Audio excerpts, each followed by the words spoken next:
देख करके चले गए। हम उनके लिए विशेष तौर पे बात करेंगे। हमें ऐसा मौका है, अभी चुनाव के बाद ये दूसरी बार है करंजिया में, हम युवाओं को एकत्रित होकर के हमारे इस डिंडौरी जिले के बड़े बड़े समस्याओं को सुनने और जानने का अवसर मिलता है, तो जरूर उस पटल पर रखना चाहिए जहां आपको आज बाबा साहब का जयंती है। इस बाबा साहब के जयंती के विषय पर नन्ही सी बच्ची ने सारगर्भित बात रखी, उसको ध्यान केंद्रित करते हुए मैं आपको ये बताना चाहता हूं कि हमारे सभी समाज के लोगों उसको, उस संविधान को किसी धर्म से या संस्कृति से ना जोड़ा जाए।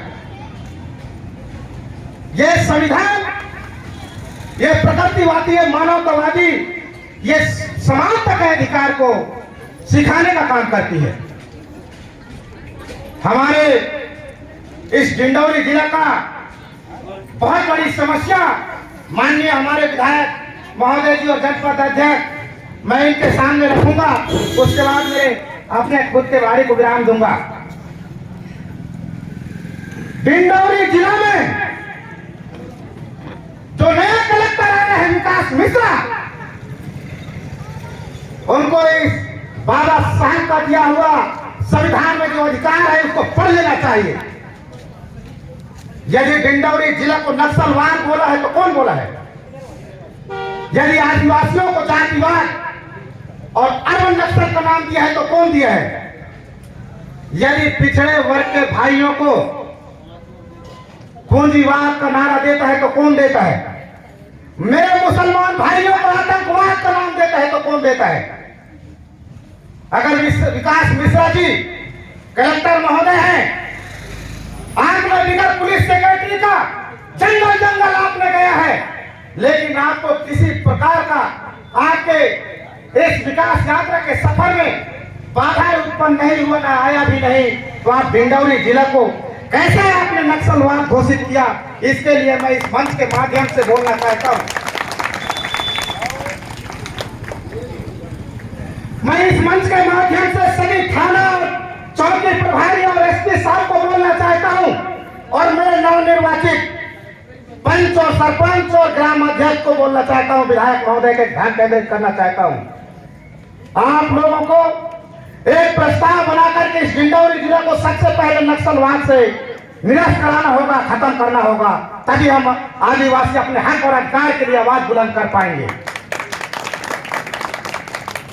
आज अगर हमने किसान आंदोलन किया, हमारे ऊपर 3-3 धारा लगे हैं। मैं आप लोगों को बता दूं, अगर खाली ओलावृष्टि आए तो ओलावृष्टि के नाम से दे दिए, लेकिन सूखा राहत के लिए किसी ने आवाज नहीं उठाई।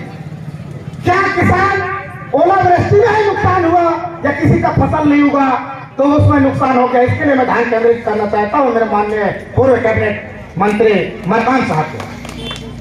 इसके लिए तहसीलदार साहब, आप पटवारियों को कलेक्टर के पीछे पीछे ले लेकर के घूमते हो, इसके लिए भी मैं बोलना चाहूंगा। आप किसानों के खेत पर जाए, किसानों का कितना नुकसान है उसको बराबर आप सर्वे करके 100% का मुआवजा देने का काम करें। हम युवा इसके लिए आवाज को बुलंद करते हैं कि हमारे किसानों की गरीबी कैसे दूर हो। हम इन समस्याओं को लेकर के हम रोडों में बड़े बड़े आंदोलन के लिए खड़े होते हैं। मैं ज्यादा कुछ नहीं कहना चाहूंगा, मेरे बड़े बड़े प्रवक्ता लोग हैं, मैं इसी के लिए बार बार आवाज उठाता रहा हूं कि हमारे अनुसूचित जाति, जनजाति, आदिवासी, मूल निवासी, पिछड़ा भाई, मुसलमान भाई आपस में न लड़े, अलग अलग संगठन में मजबूती के साथ काम करें और एकजुट होकर के। हमें तो बड़ी गर्व होती है कि हम जंगल के अंदर से आते हैं और इस करंजिया विकास खंड में देखते हैं कि यहाँ इतना भव्य कार्यक्रम होना चाहिए। इससे बेहतर तो हम जंगल के अंदर भी कर सकते हैं। यह हमको बड़ी दुख की बात होती है। यह हमारे मूल स्थान है जहां से हमारे बड़े बड़े कार्यालय और तहसीलदार और थाने और तहसीली सारे चीज यहाँ स्थापित है।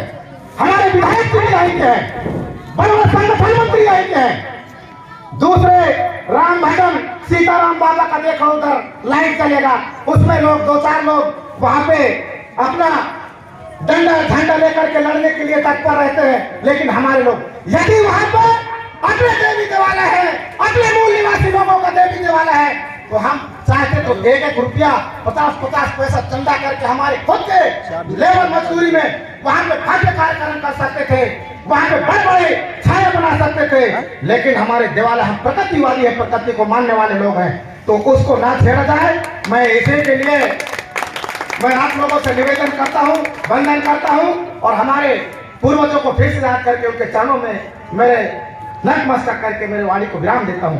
जय भीम, जय गोंडवाना, जय भारत।